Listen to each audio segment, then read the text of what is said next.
फारस की खाड़ी में छिपी जिस जंग को ट्रंप चंद दिनों में खत्म करने की बात कर रहे थे, वो हर बीते वक्त के साथ और भी ज्यादा विध्वंसक होती जा रही है। ट्रंप को 40 दिन बाद सीज फायर करना पड़ा। ईरान अमेरिका युद्ध के बीच जिसकी वजह से पूरी दुनिया परेशान थी, वो तेल गैस के जहाज गुजरने का जलमार्ग यानी स्टेट ऑफ हॉर्मुज था।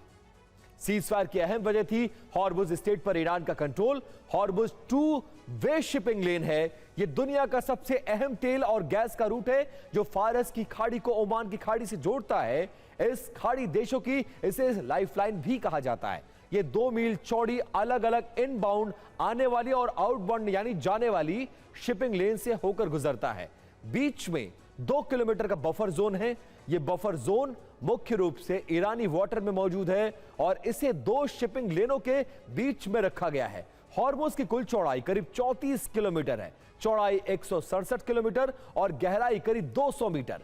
इस गहराई में बड़े बड़े शिप भी आराम से आ जा सकते हैं। और ईरान जंग की वजह से दुनिया भर के देशों की अर्थव्यवस्था को बड़ा नुकसान हुआ है। 40 दिन तक हॉर्मुज स्ट्रेट बंद रहने से वैश्विक अर्थव्यवस्था को लगभग 49 लाख करोड़ रुपए से अधिक का नुकसान होने का अनुमान है। इस नाकेबंदी ने तेल आपूर्ति को बाधित कर दिया है, जिससे वैश्विक शेयर बाजारों में भारी गिरावट, ऊर्जा संकट और महंगाई बढ़ गई है। 40 दिन में दुनिया की जीडीपी को बड़ा झटका लगा है। इसका असर इतना ज्यादा हुआ है कि वैश्विक मंदी भी आ सकती है। इन 40 दिनों ने 670 से अधिक मालवाहक जहाजों को प्रभावित किया, जिसमें यूएई, चीन और ग्रीस की शिपिंग कंपनियों को सबसे ज्यादा नुकसान हुआ है। अब 2 हफ्ते के युद्ध विराम में हॉर्मुज स्ट्रेट खुलने से पूरी दुनिया को राहत की उम्मीद है।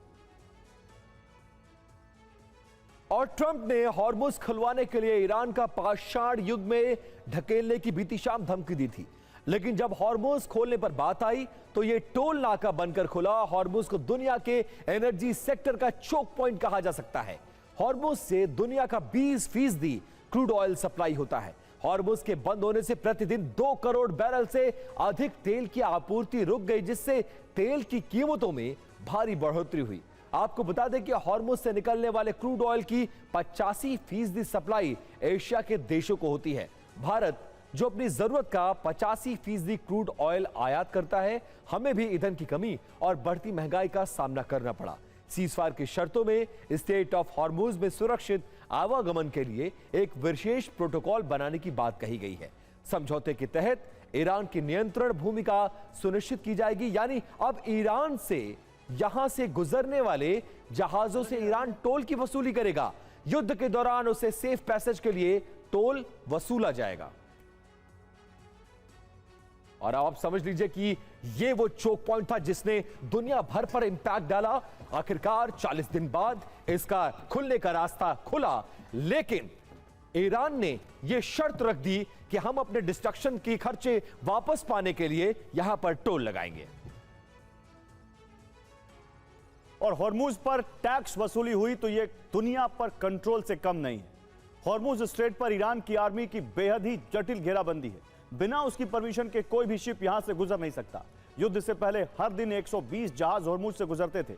इसमें से ज्यादातर आपूर्ति भारत, चीन, जापान, दक्षिण कोरिया और दूसरे एशियाई देशों के लिए होती थी।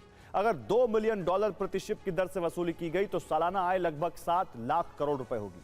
सीज फायर की शर्तों के मुताबिक ईरान की इस शर्त को ट्रंप की मंजूरी मिल चुकी है। ईरान चाहता है कि इस महत्वपूर्ण जलमार्ग पर उसके अधिकार को दुनिया मान ले और उसे प्रत्येक जहाज से टोल वसूलने का हक मिले। युद्ध से तबाह ईरान की टोल वसूली से हर महीने $4.5 अरब की आमदनी पर नजर है। अगर ऐसा होता है तो यह उसके लिए किसी जैकपॉट से कम नहीं होगा। इसका सीधा असर कच्चे तेल की कीमतों पर पड़ेगा।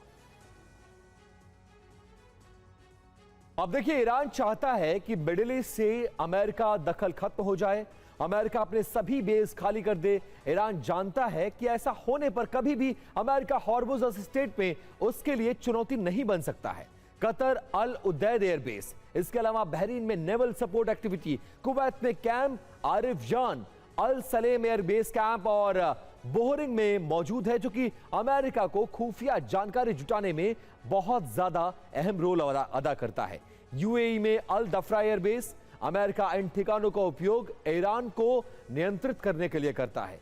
ये बेस अमेरिका को रणनीतिक संतुलन बनाए रखने में मदद करते हैं। सऊदी अरब में प्रिंस सुल्तान एयरबेस की बात करें, इन्हीं बेसों के जरिए अमेरिका टैंकर, शिप और शिपिंग रूट की निगरानी करता है। इराक में भी अल असद बेस, एरबिल एयरबेस मौजूद है। ईरान की शर्त है कि अमेरिका मिडिल ईस्ट छोड़ दे। अगर ऐसा होता है तो मिडिल ईस्ट की नई ताकत ईरान बन जाएगा। अगर बेस हटे तो ईरान के लिए यह बड़ा खतरा पैदा हो सकता है।